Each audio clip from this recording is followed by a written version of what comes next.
documentos de la Iglesia Católica ciertamente no son inútiles, si no, no se escribirían. Los documentos, dependiendo obviamente de su naturaleza, como sabemos existe rango y jerarquía, ¿no? Desde una bula papal, donde está en juego la expresión ex cátedra, ¿no? Donde establece doctrina en fe, moral y costumbre, hasta documentos menores o documentos episcopales, por ejemplo, de un obispo o de una conferencia episcopal, tienen un valor. Por eso existen las cartas pastorales, por eso existen los documentos de la Conferencia General del Episcopado Latinoamericano, del CELA, por eso existen los documentos papales, por eso existen los sínodos, donde se reúnen varios obispos para reflexionar sobre un tema, y este tema, esta reflexión es seguida inmediatamente o poco después por una exhortación apostólica post-sinodal, ¿no? De hecho, por el número de años que fue pontífice, San Juan Pablo II es el que más exhortaciones apostólicas tiene de lejos, ¿no? Y muchos de estos documentos son muy valiosos. Pero que hay que entender al mismo tiempo el límite de los documentos y cómo los documentos van a iluminarnos en aspectos específicos, o en algunos casos generales, de la vida de la Iglesia, como fue por ejemplo el Concilio Vaticano II y su conjunto de documentos, pero no van a hacer que una persona a la que no le entran las cosas en la cabeza le terminen entrando en la cabeza. ¿Por qué digo esto? Porque para mi sorpresa he recibido en redes sociales no una sino varios pedidos, ya sea de documentos para citar, para convencer a la gente que no está convencida de algunas cosas que se deben hacer en la iglesia, y esto de todo tipo. Liturgia, por supuesto, ¿no? ¿Qué documento de la iglesia puedo encontrar? ¿Cómo se debe celebrar esta parte precisa de la misa? Y si el sacerdote puede hacer estas cosas como traer a otras personas de la feligresía a rodear el altar o cosas de ese tipo, ¿no? El sacerdote más que seguro que conoce los documentos y conoce el documento y sabe que eso no se puede hacer. Y en consecuencia, citarle el documento no va a ser algo que necesariamente vaya a servir, ¿no? Más bien hay que invitarlo a la fidelidad, aunque no está de más citarle el documento, no está de más.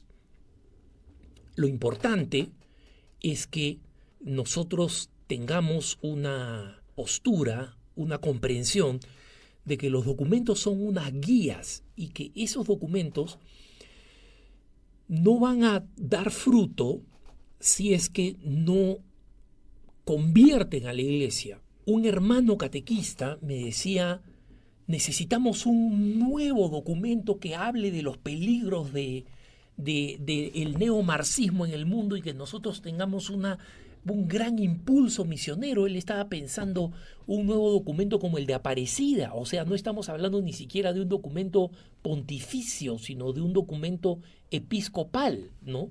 De una reunión. Y es cierto, los obispos de América Latina en general tendían a reunirse cada 10 años, ya han pasado 10 años de Aparecida, pero no hay ningún plan para una nueva Asamblea General del Episcopado Latinoamericano.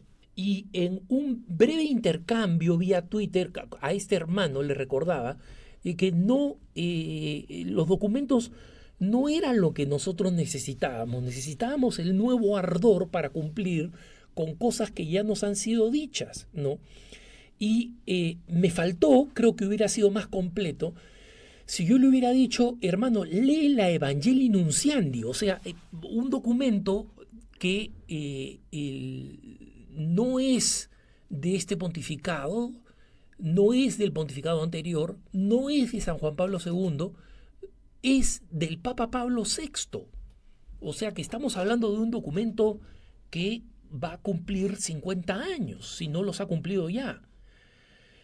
Y este documento tiene una perspectiva y hace un llamamiento a la conversión evangelizadora, a la conversión pastoral, que es realmente conmovedor y además increíblemente actual, increíblemente actual. Y ese es un documento que está pendiente de practicarse. Me pongo a pensar, por ejemplo, en el documento de Puebla. No recuerdo en mi vida periodística que un documento haya levantado tanto entusiasmo para su puesta en práctica como el documento de Puebla. Yo sé que alguno me dirá, no, Alejandro, no fue así. Medellín en 1968 fue todavía mucho más intenso. No es verdad. Medellín fue mucho más intenso y mucho más importante para muchos teólogos y para muchos obispos. Pero el movimiento popular que hubo alrededor de Puebla, es decir, cómo hubo consultas en las parroquias y cómo gente de los distintos rincones de América Latina vio propuestas suyas puestas en el documento de Puebla. O sea, hubo realmente un movimiento ascendente de gran participación, de mucho interés, que posiblemente fue de alguna manera despertado por el documento de Medellín el 68, pero el documento de Puebla el 79 creó realmente un movimiento importantísimo y yo nunca he visto antes ni después un movimiento para tratar de explicar Puebla a través de eventos, cursos, programas de formación parroquial. Recuerdo incluso que el CELAM creó un conjunto de fichas, un conjunto de recuadritos en papel para que venían en un sobre plástico para presentar el documento de Puebla, para irlo informando, para irlo aplicando. Y yo creo que en el documento de Santo Domingo, que fue el documento que yo cubrí, mi primer gran documento que cubrí como periodista católico, y luego Aparecida, que también cubrí como periodista católico, fueron documentos con importantes aportes. Aparecida lo sigue teniendo, pero ninguno tuvo la post-reacción como la que tuvo Puebla, ¿no? Y obviamente, al costado de la Evangelii Nunciandi puedo citar muchísimos documentos. El mismo Papa Francisco en la Evangelii Gaudium nos habla del Evangelii Nunciandi, nos refiere al Evangelii Nunciandi. Pero lo que nosotros ahora necesitamos, si es que estamos pensando en una situación difícil para la Iglesia, en la agresión del secularismo antivida, como lo podemos ver en lo que está pasando en Argentina o lo que está pasando en otros países de habla hispana, incluyendo España, y la reducción de los derechos a la libertad religiosa, algo que sucede también en Estados Unidos y que muchos católicos están con cierto éxito tratando de combatir. Estamos en una situación absolutamente complicada y no va a ser un documento el que nos va a sacar de esto. No me opongo a que se escriba, no me opongo a que los obispos escriban un documento, no, por si acaso no tengo nada en contra de los documentos. Mi formación católica tuvo mucho que ver con los documentos desde las grandes encíclicas sociales, comenzando por la Rerum Novarum del Papa León XIII, siguiendo por la última encíclica social, la más reciente, Laudato Si, del Papa Francisco, pasando por todos los otros documentos del Concilio Vaticano II y por los grandes documentos del Papa San Juan Pablo II. Pienso en Fides et Ratio, pienso en la Redemptoris Missio, otro gran documento misionero y evangelizador, pienso en la catequesis tradende, pienso en Christi Fidelis Laicis, pienso en una serie de documentos que han sido fundamentales para desplegar el gran magisterio del Papa San Juan Pablo II, de los grandes documentos también del Papa Benedicto XVI, un afecto especial le tengo yo a Espe Salvi, este documento sobre la esperanza, ¿no?